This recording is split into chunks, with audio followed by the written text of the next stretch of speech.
El tren salió del túnel y se internó en la nieve. Todo era blanco bajo el cielo nocturno. Se detuvieron en un cruce. Una muchacha sentado del lado opuesto del vagón se acercó a la ventanilla del asiento delantero al de Chimamura y le abrió sin decir palabra. El frío invadió el vagón. La muchacha asomó medio cuerpo por la ventanilla y llamó a la guarda, como si éste se hallara a gran distancia. El hombre se acercó con lentitud sobre la nieve, sosteniendo un farol en la mano. Llevaba bien cerradas las orejeras de su gorra y una bufanda que apenas dejaba una rendija para los ojos. Ese frío claro, pensó Chimamura, barracas dispersas que quizás habían sido vagones dormitorio, ocupaban la ladera congelada de la montaña. El banco de la nieve se fundía en la oscuridad antes de posarse sobre los techos. Soy Yoko, ¿cómo está usted? Dijo la muchacha. Yoko, claro, de regreso. Ha comenzado el frío.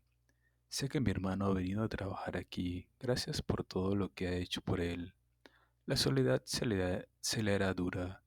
No es el mejor lugar para un muchacho como él. Es una criatura aún, pero usted le enseñará lo que haga falta. Va bien por el momento. Estaremos más ocupados con la nieve. El año pasado tuvimos tanta que las avalanchas tenían todos los trenes y el pueblo entero debió cocinar para los pasajeros demorados. Veo que está bien abrigado.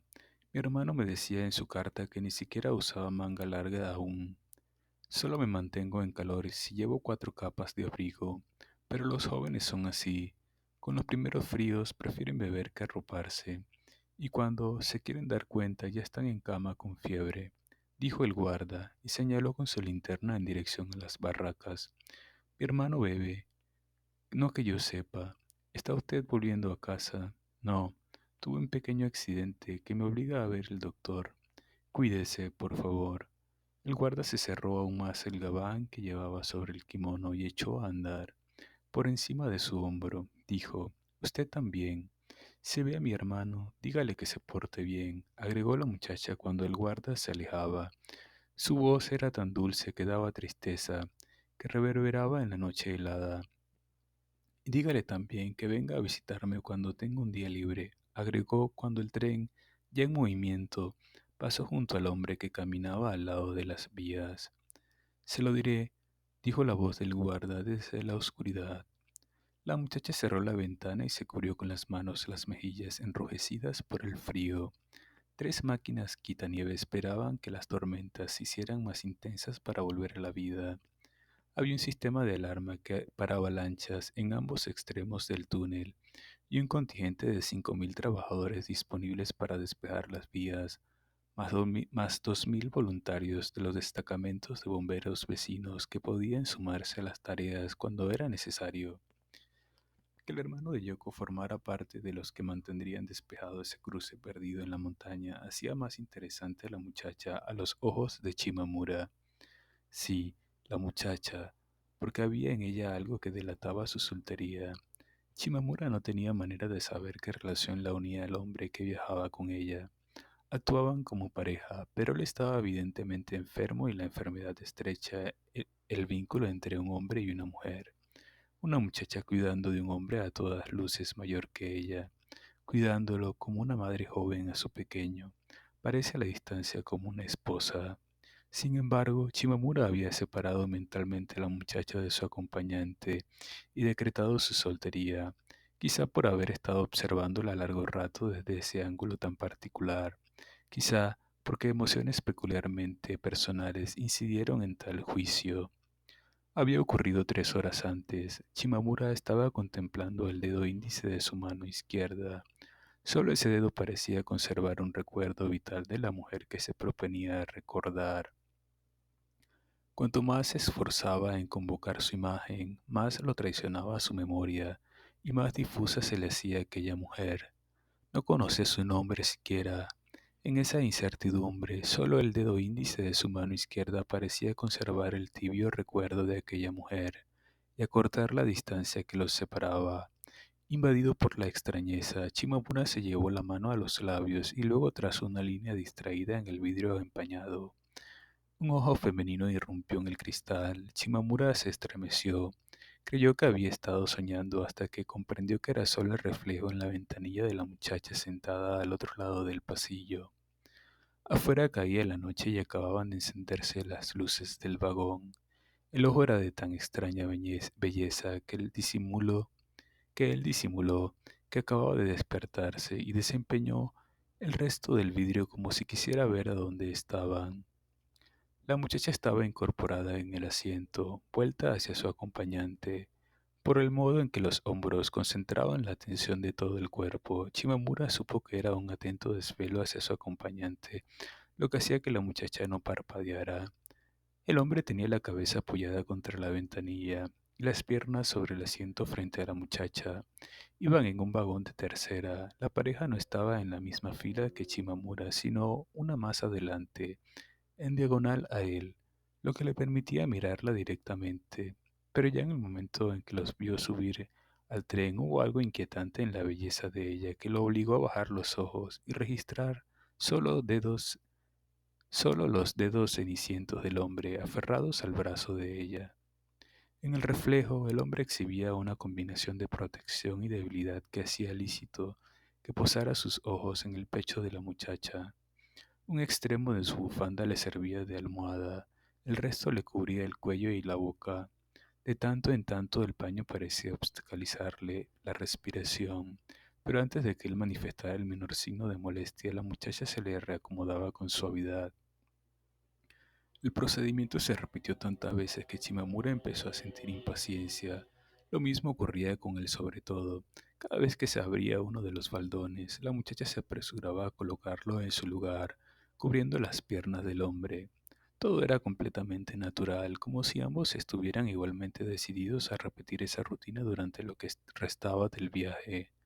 Shimomura contemplaba la escena sin sentir ni el menor asomo del dolor que suscita lo verdaderamente triste. Más bien era como asistir a la escena de un sueño, seguramente por el efecto de verla reflejada en el cristal, superpuesta al paisaje nocturno. Las dos figuras, transparentes e intangibles, y el fondo cada vez más difuso en la oscuridad creciente del crepúsculo, se fundían en una atmósfera ajena a este mundo. Cuando una mínima variación en las montañas lejanas se sobreimponía al rostro de la muchacha, Shimamura sentía una turbación de inexpresable belleza en el pecho. En el cielo aún se veían restos rojos del atardecer. Todo contorno individual se perdía en la distancia. El monótono paisaje de la montaña se hacía aún más vago a medida que se apagaban los últimos restos de color. Nada atraía la mirada, solo quedaba dejarse llevar por esa amplia emoción sin forma, suscitada por el rostro de la muchacha flotando en el cristal. El reflejo lo hacía parecer tan transparente que Chimamura terminó sintiendo que ese rostro flotaba realmente en el paisaje crepuscular del otro lado de la ventanilla.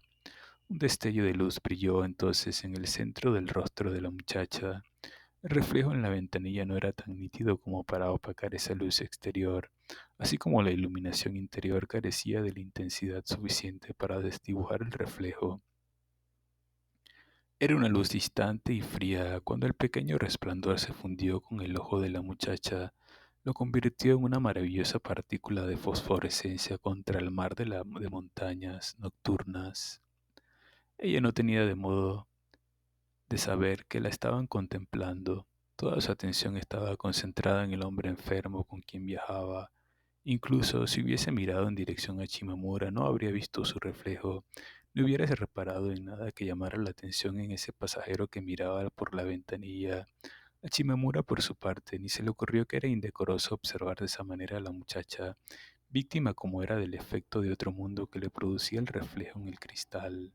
De allí que cuando la oyó dirigirse al guarda, y halló también en su voz ese exceso de celo y cuidado, comenzó a verla como un personaje salido de una vieja fábula romántica. Cuando el tren volvió a detenerse, el cristal ya estaba oscurecido. El canto del espejo se había ido perdiendo a medida que el pasaje se difuminaba más y más en la oscuridad. La cara de la muchacha seguía allí, pero a pesar de los cuidados que brindaba a su compañero de viaje, Shimamura veía ahora en ella un aire de frialdad. No volvió a aclarar el cristal cuando se empañó, pero sí se sorprendió cuando la muchacha y el hombre se aprestaron a bajar en la misma estación que él. Ya fuera del vagón, miró alrededor como esperando lo que ocurriría a continuación, pero el aire frío del andén lo despabiló y le hizo tomar conciencia de la falta de decoro de su comportamiento. Cruzó las vías por delante de la locomotora sin mirar atrás. Estaba al otro lado del andén cuando vio a un guarda hacer señas a la pareja para que se detuviera. Yoko ayudaba a avanzar por la plataforma a su acompañante. Un tren carguero irrumpió entonces de la oscuridad y los bloqueó de la vista. El hombre que habían enviado de la posada estaba tan equipado para el frío que parecía un bombero. Tenía botas altas de goma y un sólido gorro con orejeras. Cerca de él, en la sala de espera de la estación, una mujer envuelta en una capa azul, con la capucha helada, miraba en dirección al andén. Shimamura, aún bajo los efectos del calor del tren, no alcanzaba a saber cuánto frío haría realmente. Era su primer contacto con el invierno en las montañas y se sentía intimidado. ¿Tanto frío hace?, preguntó al empleado de la posada. Ya empieza el invierno. Las noches después de una nevada son especialmente frías. Debe de hacer un par de grados bajo cero. Mientras subía el coche, Shimamura miró los delicados carámbanos que colgaban goteantes del alero de la estación. El blanco de la nieve en el techo los hacía aún más blancos, como si un manto de silencio hubiera caído sobre la tierra. El frío acá arriba es diferente, se siente diferente cuando uno toca algo. El año pasado tuvimos más de 3 metros de nieve, siempre es igual. Por lo general no pasa de 2. Cuando empiezan las nevadas fuertes, están por empezar. Hoy tuvimos 30 centímetros, pero buena parte se ha derretido ya. Buena parte. Y en cualquier momento tendremos la primera nevada. Eran los primeros días de diciembre. Shimamura aspiró hondo. Primero sintió que se le cortaba la respiración, pero luego el aire frío le aclaró la cabeza, como limpiándolo por dentro. ¿Sigue aquí la muchacha que vivía con la maestra de música?, preguntó. Sigue. No la vio en la estación. La de la capa azul. Era ella. Podemos llamarla más tarde. Esta noche. Sí, esta noche. Tengo entendido que el hijo de la maestra de música venía en el mismo tren que usted. Por eso estaba ella en la estación. De manera que el pasajero enfermo que había estado contemplando durante el viaje era el hijo de la maestra de música. La maestra de música en cuya casa vivía la mujer de que Shimamura había venido a ver. Un asomo de escalofrío acompañó el descubrimiento, tan leve que lo sorprendió a Shimamura. Fue lo poco que le impresionaba aquella coincidencia. En algún lugar de su corazón sintió que se formaba una pregunta con tanta nitidez, como si estuviera corporizándose delante de él. ¿Qué relación había entre la mujer que su mano comenzó a recordar durante el viaje y aquella cuyo ojos había reflejado la luz de la montaña? ¿O era que aún no terminaba de librarse del embrujo del paisaje crepuscular visto desde aquella ventanilla? ¿O todo era un símbolo de que el paso del tiempo fluía como aquel paisaje de montaña? La posada de aguas termales tenía menos huéspedes en las semanas previas al comienzo de la temporada de esquí. Para cuando Shimamura terminó su baño, el lugar parecía sumido en el sueño. Las puertas vibraban a cada paso que daba, pero el desvencijado pasillo, allí donde daba una curva, más allá de la recepción, vio la alta figura femenina, los faldones de su kimono rozando el piso. Avanzó hacia ella contemplando el atuendo y preguntándose si finalmente se habría convertido en una geisha. Ella no parecía reconocerlo. A aquella distancia había algo tan intenso como grave en su actitud inmóvil. Shimamura apuró el paso, pero tampoco se dijeron nada cuando estuvieron frente a frente. Él seguía sin conocer su nombre. Ella se limitó a esbozar una sonrisa que el intenso maquillaje blanco hizo más nítida y que desembocó en un acceso de silencio y llanto. Así se dirigieron a la habitación de Shimamura. A pesar de lo que había ocurrido entre ambos, él no le había escrito ni había vuelto a verla, ni siquiera le había enviado las instrucciones de danza prometidas, dejándola sin otra opción que pensar que se había reído de ella o la había olvidado. De ahí que le correspondiera ofrecer una excusa o una disculpa a modo de saludo. Pero mientras caminaban a la habitación sin mirarse, Shimamura sintió que, lejos de culparlo, ella solo tenía espacio en su corazón para celebrar la recuperación de lo perdido. Una sola palabra de su parte sobrecargaría aún más la situación, de manera que él se dejó llevar por la dulce felicidad de ella, hasta que llegaron al pie de la escalera, donde alzó su dedo índice hasta la altura de los ojos de ella y dijo: «Esta es la parte de mí que mejor te recordaba». Ella se limitó a envolver el dedo en su manto y así lo guió por la escalera.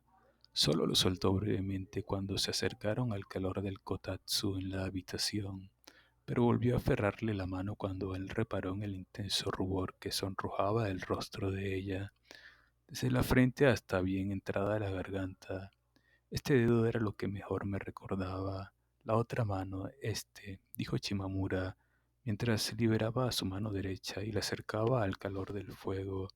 Es cierto, dijo ella, mientras le abría los dedos de la mano izquierda y apoyaba allí su mejilla. Puedo sentirlo. Estás helada. En mi vida he tocado pelo tan frío. Ya ha nevado en Tokio. ¿Recuerdas lo que dijiste aquella vez? Estabas equivocada. No me reía de ti. ¿Por qué otro motivo vendría alguien en un lugar como este en diciembre?